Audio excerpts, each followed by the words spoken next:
दरअसल क्या है कि जब मैं अपना वीज़ा लगाने के लिए मैं सोच रहा था तो वीज़ा तो पहले मिल नहीं रहा था।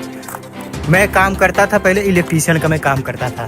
Hello guys, welcome to my new blog के फालक हबीबी अखबार के सलोना के फमुरा कोइस मियाँ मियाँ इंशाअल्लाह इंत कोइस मियाँ फिल्मिया।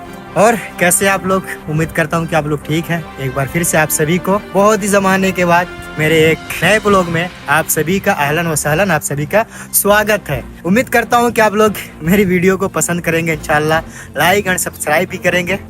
और आज आपको एक नई स्टोरी मैं आपको सुनाने वाला हूँ, क्योंकि बहुत सारे भाइयों का मेरे से सवाल रहता है कि मैं सऊदी अरब कैसे आया, किस जगह से आया, कहाँ से मैंने वीज़ा लगाया था और कैसे मुझे वीज़ा मिला था। अब आज का क्वालिटी थोड़ा सा मुश्किल होगा क्योंकि हवा बहुत ज़्यादा तेज़ी से चल रहा है और मेरे पास वैसा कोई प्रोफेशनल माइक नहीं है, क्योंकि अभी थोड़ा मुश्किल हो रहा है ब्लॉगिंग करना।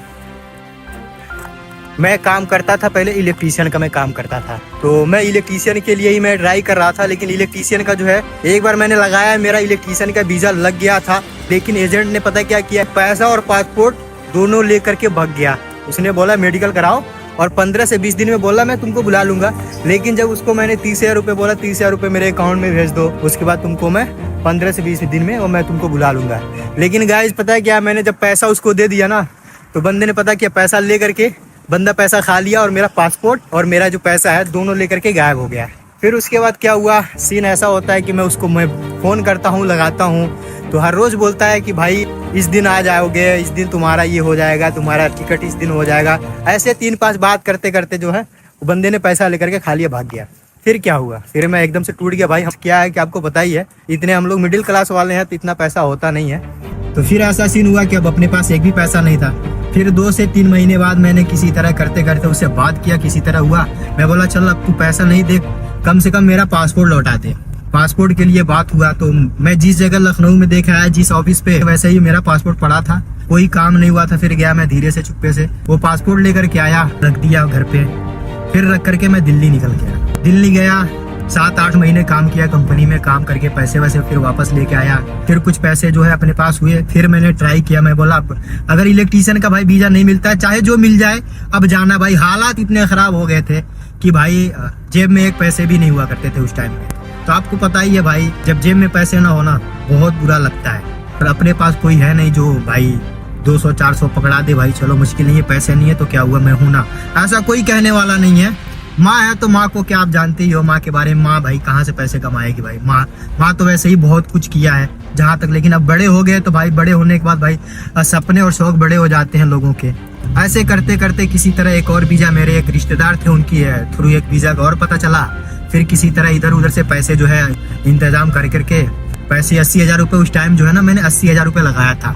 तो उस पर भी मतलब मुझे भरोसा नहीं हो रहा था कि वो बंदा मुझे बुला लेगा, लेकिन किसी भी तरह वो बंदा मुझे बुलाया। मैं यहाँ पे आया सऊदी अरब दम्मा में, पहले मैं खतीब में रहता था, तो आया। उसके बाद यहाँ पे मैंने काम करना स्टार्टिंग किया। कफील अच्छा था, ठीक ठाक था, कुछ दिन काम किया। लेकिन 1 साल के बाद फिर कोरोना आ गया यहाँ पे। और फिर जब भाई साहब जब कोरोना आ गया, तो फिर वहाँ पहले वाली कफील के पास जब मैं था, तो उसने बोला कि ऐसा है कि अब मेरा हालत सही नहीं है। उसने जो है कि बोला मेरे पास काम नहीं है, अब तुम एक काम करो, तुम घर ही चले जाओ। उस टाइम पे उस बंदे ने बोल दिया कि तुम अब यहाँ से जा सकते हो, मैंने तुम्हारा टिकट निकाल दिया है। अचानक से मेरा टिकट निकाल दिया घर जाने के लिए कोरोना के टाइम में। तो जानते ही हैं, मुसीबत जब आती है तो चारों तरफ से एक साथ में आती है। फिर उस टाइम पे भी मैं बहुत ज़्यादा डिप्रेशन में चला गया। मैं बोला अभी इतने सारे कर्जे पैसे जो है मैंने चुकाया भी नहीं है यार, अब क्या होगा, अब तो कुछ भी समझ में नहीं आ रहा है। फिर उस टाइम फिर जो है कि उससे बहुत ज़्यादा मैंने रिक्वेस्ट किया, बहुत ज़्यादा। जिस बंदे ने बुलाया उसको भी साथ में लेके आया। मैं बोला भाई उससे बातें करो, देखो क्या कह रहा है। कि बोल रहा है कि यार तनाजुल भी देने के लिए तैयार नहीं था, दूसरे के पास भेजने के लिए भी तैयार नहीं था। फिर किसी तरह उससे बातें करते 3-4 दिन बातें करते करते किसी तरह माना, वो भी 7,000 रियाल में माना। लेकिन 7,000 रियाल तो भाई अपने पास था नहीं। 7 यानी इंडिया का 7,000 रियाल का मतलब 1,40,45,000 रुपया हो रहा है। तो यार धूप इतना ज़्यादा है ना, कसम से एकदम काला हो गया। और कैमरा जो है एकदम से काला और दिखा रहा है, बहुत ज़्यादा काला दिख रहा है धूप में एकदम से। टाइम नहीं है गाइस, बस ड्यूटी के टाइम में ही ब्लॉग बनाने को मिलता है, बाकी टाइम में तो भाई और भी टाइम नहीं मिलता। धूप बहुत ज़्यादा है, देख रहे हैं धूप बहुत ज़्यादा है, जिसकी वजह से हम चेहरा जो एकदम काला हो। आप लोग कहते हो कि बस एसी में काम करना होता है, नहीं भाई, गाड़ी चलाने का मतलब ये नहीं हो कि हम एसी में ही काम करते हैं। बाहर निकलना होता है और बहुत सारा काम करना पड़ता है, सब खजूर वगैरह भी तोड़ना पड़ता है, बहुत सारा काम करना